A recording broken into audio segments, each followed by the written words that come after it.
আজকের কর্মসূচিগুলো আপনাদের সামনে বিস্তারিত বলবেন ডক্টর মাহাদি আমিন। আসসালামু আলাইকুম। আপনারা ইতিমধ্যে অবগত হয়েছেন যে গণপ্রজাতন্ত্রী বাংলাদেশ সরকারের মাননীয় প্রধানমন্ত্রী আজকে প্রথমবারের মতন তেজগাঁওস্থ প্রধানমন্ত্রী কার্যালয়ে অফিস করেছেন।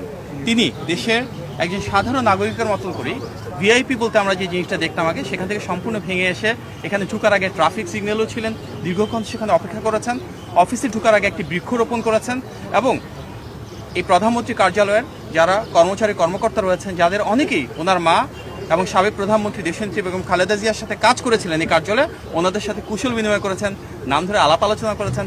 তারপর উনি অফিসে যাওয়ার পরে আমাদের যে নির্বাচনী প্রতিশ্রুতি ছিল বিএনপির পক্ষ থেকে, সেগুলি নিয়ে কয়েকটি আলোচনা হয়েছে।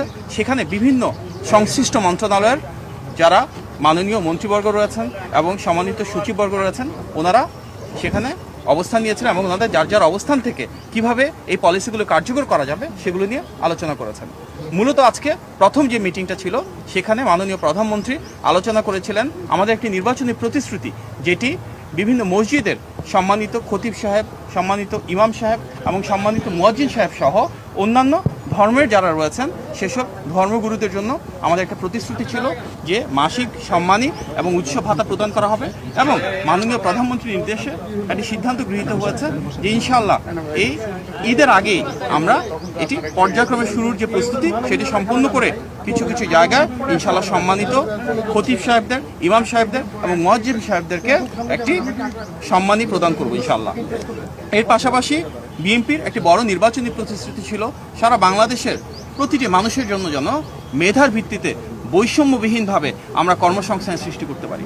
সরকারি চাকরির ক্ষেত্রে, বেসরকারি চাকরির ক্ষেত্রে, উদ্যোক্তা হিসেবে গড়ে ওঠার ক্ষেত্রে এবং বহির্বিশ্বে জনশক্তি রপ্তানির ক্ষেত্রে কিভাবে আমরা সবাইকে আরও দক্ষ এবং যোগ্য হিসেবে গড়ে তুলতে পারি, আমাদের শিক্ষা ব্যবস্থার প্রয়োজনীয় সংস্কারটুকু কীভাবে আনবো এবং তার মাধ্যমে আমাদের জনশক্তিকে কীভাবে কর্মক্ষম করে দ্রুততার সাথে তাদের জন্য অনেক বেশি চাকুরি এবং ব্যবসার সুব্যবস্থা করতে পারবো।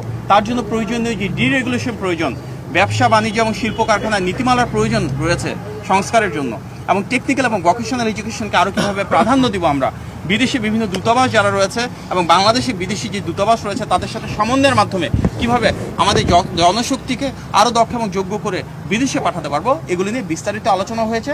সংশ্লিষ্ট যারা মন্ত্রীবর্গ রয়েছেন, সচিববর্গ রয়েছেন, ওনারা ওনাদের মূল্যবান মতামত প্রদান করেছেন এবং ইনশাল্লাহ খুব দ্রুততম সময়ের ভিতরে জনগণের প্রতি জবাবদিহিমূলক এই রাষ্ট্র ব্যবস্থা, জনগণের ভোটে নির্বাচিত সরকার আমাদের মাননীয় প্রধানমন্ত্রীর নেতৃত্বে আমাদের প্রতিশ্রুতিগুলো বাস্তবায়ন করা শুরু করবো ইনশাল্লাহ। আপনার সবাইকে ধন্যবাদ। আসসালামু আলাইকুম। এই বিষয়ে সিদ্ধান্ত গৃহীত হবে, একটা কমিটি করা হয়েছে, ওনারা বসে আলোচনা করে তারপর জানাবেন এবং ঈদের আগে এগুলি নিয়ে আলোচনা হচ্ছে টেকনিক্যাল টিম এবং বিভিন্ন মন্ত্রণালয়ের আন্তঃমন্ত্রণালয়ে আলাপ আলোচনার মাধ্যমে এগুলো সিদ্ধান্ত হবে। মির্শা আলম ভাই এখানে আছেন, উনিও সেই কমিটির একজন গুরুত্বপূর্ণ সদস্য, ওনারা পরবর্তীতে এই বিষয়ে অবহিত করবে। তবে আমরা আপনাকে আশ্বস্ত করতে চাই, নির্বাচনের আগে বেশ কিছু জায়গায় ইনশাল্লাহ এই কার্যক্রম আনুষ্ঠানিক ঈদের আগে এই কার্যক্রম ইনশাল্লাহ শুরু হবে। সবাইকে অনেক ধন্যবাদ। আসসালামু আলাইকুম।